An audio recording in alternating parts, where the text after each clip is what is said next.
the tendency of Western political leaders to deny the connection between Orthodox Islamic mainstream and terrorist violence is replicated in the universities and the media. Wherever you look, both in Western Europe and in North America, the members of the elite class have this tendency to proclaim Islam, some mysterious, authentic Islam, to be peaceful and to be tolerant,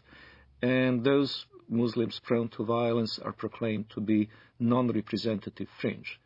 Well, I would really appreciate if people who make such claims could then explain the continuity of violence from the earliest day of Islam, from the earliest days of the Prophet and his immediate successors throughout the 13 centuries of recorded history.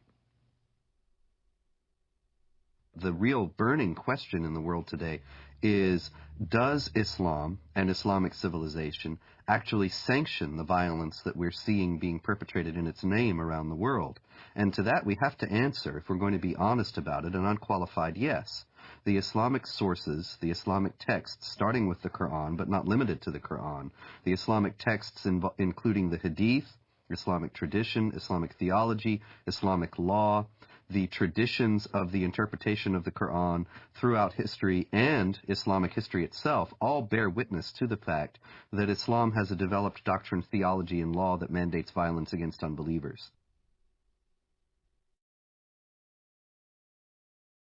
The origins are, of course, in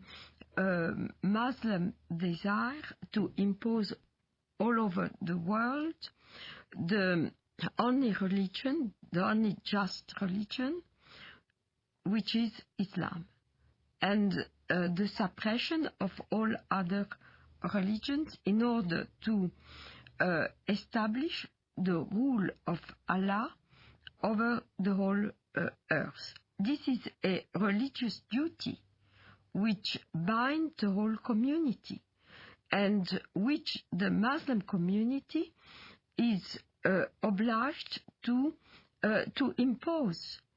because they are obliged to obey the order of Allah, and this is the desire of Allah as expressed in the Quranic revelation. I believe that those terrorists that want to do harm to others are applying the true Islam